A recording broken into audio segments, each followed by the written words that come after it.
My name is Parker Orders. Bring her away, Caraway. Come on. A dance history of the world and accompanying fireworks! Come on, Nick. Look around you. Rich girls don't marry poor boys. She's mine. Your face is familiar. Weren't you in the 3rd Division during the war? Oh, yes, the 9th Battalion. I was in the 7th. Excuse me. I knew you looked familiar. Having a good time, old Oh, sport? the whole thing's incredible. I live just next door. He sent me an actual invitation. Seems I'm the only one. I still haven't met Mr. Gatsby. No one's met him. They say he's 3rd cousin to the Kaiser and 2nd cousin to the devil. I'm afraid I haven't been a very good host, old sport. You see, I'm Gatsby.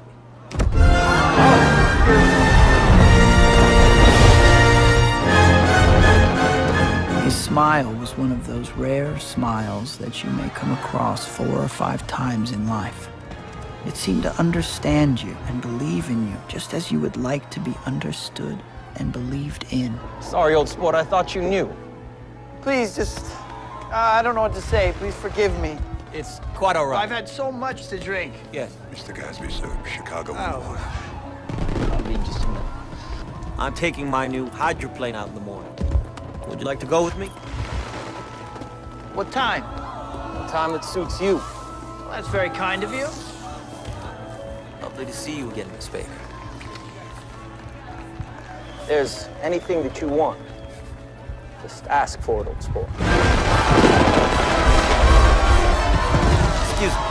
I will join you later.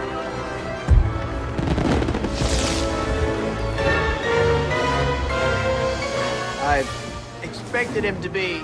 Old and sad. Yes. Young men don't just drift coolly out of nowhere and buy a palace on Long Island. He told me once he was an Oxford man. However, I don't believe it. Why not? I don't know. I just don't believe he went there.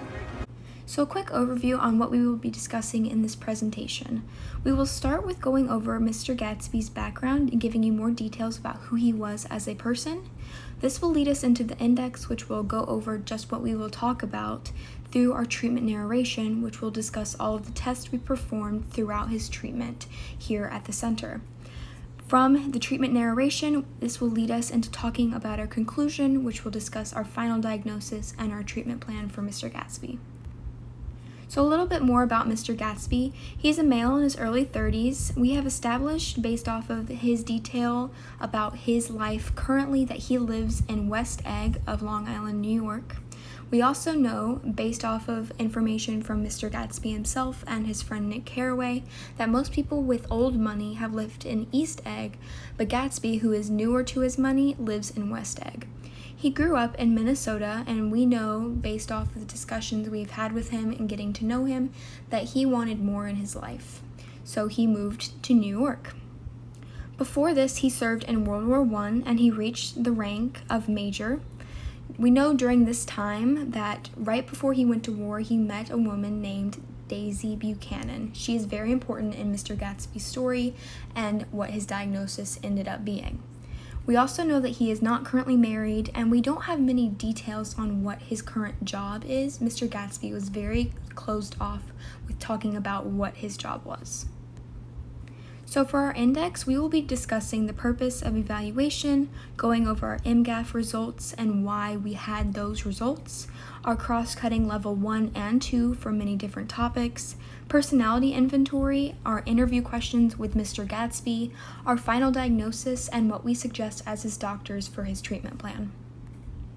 So our purpose for evaluation mainly started off because of Mr. Gatsby's friend, Nick Carraway. Nick Carraway brought in Mr. Gatsby because he decided it was time for him to receive treatment. It was very clear in the beginning that Mr. Gatsby did not want treatment to continue or start, but he decided to go for it because Nick really pushed him to start it. We also know, because of Nick's detail that he's given us, that he believes Mr. Gatsby suffers from some sort of obsessive disorder. This mainly stemmed from his original meeting with a woman named Daisy Buchanan, as we have previously mentioned. Our initial testing started on August 21st of 2020, and based off of his results with this initial testing, it was easy for us to determine he needed further testing, and we needed to get to know him more to get to the bottom of his problems. One of the tests which the group completed in order to assess Mr. Gatsby's mental well-being is called the MGAF, also known as the Modified Global Assessment of Function. On this test, he achieved a score of 38, which implies that Mr. Gatsby's mental health creates serious impairment in his ability to function. This impairment stems from 4 criteria: serious impairment in his relationship with friends, serious impairment in judgment, serious impairment in thinking, and a serious impairment in mood. The evidence and reasoning behind this has been provided to us by Nick Carraway and Mr. Gatsby himself.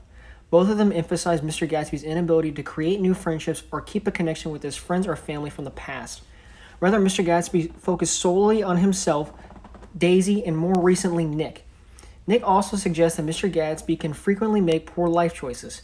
He's been described as somewhat rash, only relying on his emotions before he speaks and acts. Not only this, his frequent changes in mood make Mr. Gatsby unpredictable at many times. The MGAF score of 38 was assigned to Mr. Gatsby and can be addressed on this scoring table. As a team, we feel that he meets the 4 criteria from before, which can be seen in the Group D criteria. His overall score implies that Mr. Gatsby's mental state seriously impairs his ability to function properly. To establish a base for Mr. Gatsby's mental state, we had him complete the Level 1 cross-cutting test. This would also help us give us an idea as to what areas we need to further investigate. Based off of his results, it was determined that we needed to further look into Mr. Gatsby's depression, anger, mania, and repetitive thoughts and behavior. Therefore, we had him complete the Level 2 test for each of these topics later on. These findings are supported by evidence provided to us by Mr. Carraway.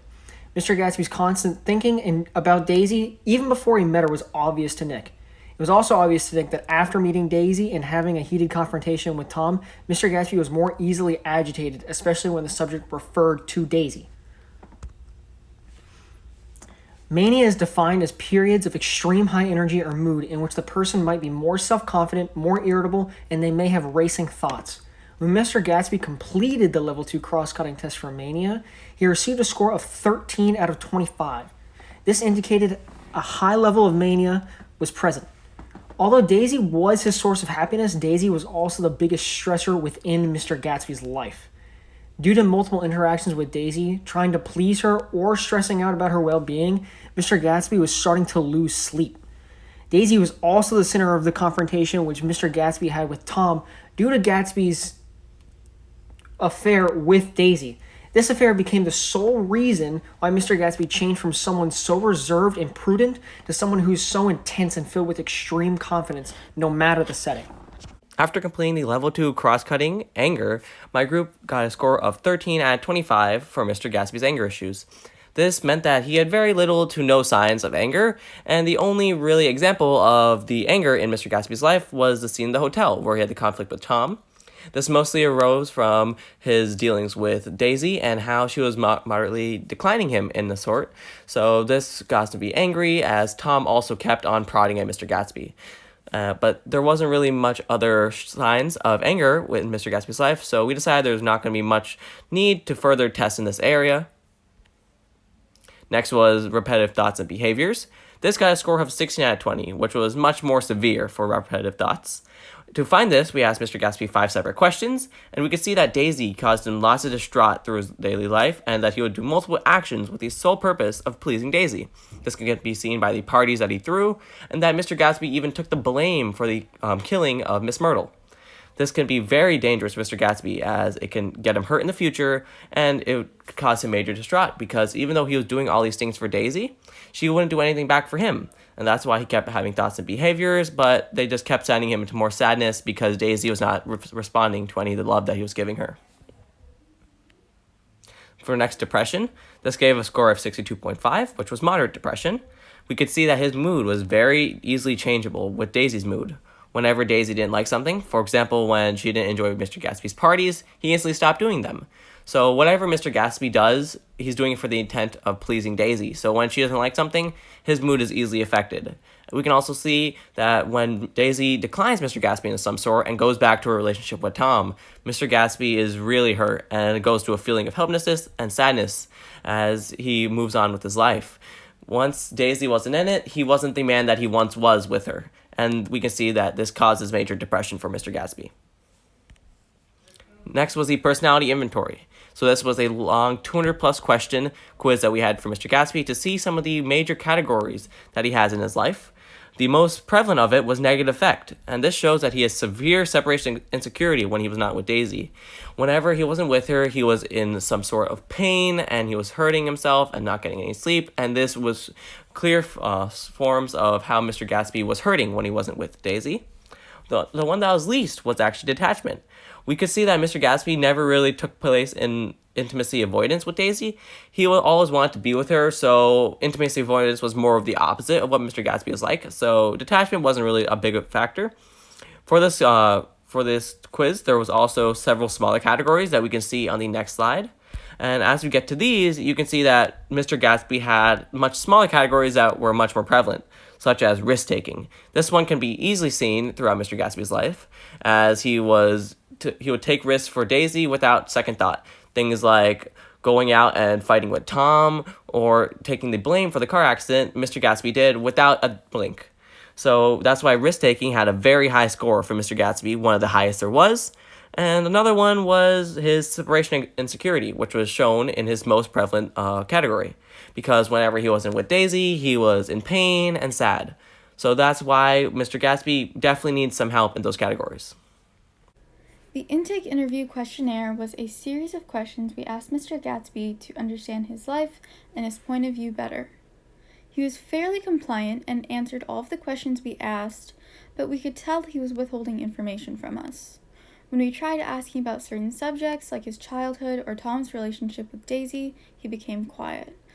It was clear that he wasn't saying everything that came to his mind. At the same time, he was not afraid to talk about his relationships with people like Daisy, Nick, or acquaintances.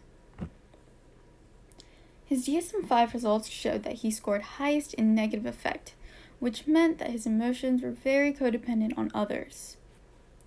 He scored second highest in antagonism, which means that he often acts in manipulative or grandiose ways, which was seen when he showed off during his parties. Next most was disinhibition, in which he often partook in spontaneous acts for Daisy. Fourth was psychoticism, which was seen in the way that his morality shifted for Daisy. He took part in illegal business, witnessed manslaughter, and would be willing to do more. He scored least in detachment, which was avoidance of intimacy, which he did not have at all. His final treatment plan had some short-term and long-term goals. Some short-term goals were to get Mr. Gatsby in on one-on-one therapy sessions. We wanted him to open up to the doctors a little bit more. Some long-term goals were to change his perspectives of the past and have him socialize with a new friend group. Our treatment plan for him was to go to therapy about 2 or 3 times a week, and if that didn't help, then we wanted to get him on a low dose of Prozac. What we wanted for his friends to do were to spend more time with Nick, and for Daisy to make it clear what her intentions were so she would stop leading him on. And if possible, we wanted Gatsby to be able to open up with his family and reconnect so he could have some new ideas and connections in his life that have been missing for a while now. In conclusion, we know that Gatsby's past experiences, like meeting Daisy and going to fight in the war for 5 years, had led him to developing obsessive-compulsive disorder and his need for treatment. Most of Gatsby's symptoms originated with his past relationship with Mrs. Buchanan. He fell deeply in love with her, but his love quickly turned to obsession as she moved on with her life and married Tom.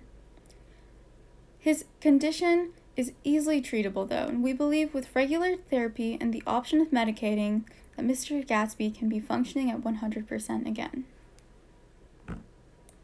Thank you, and are there any questions?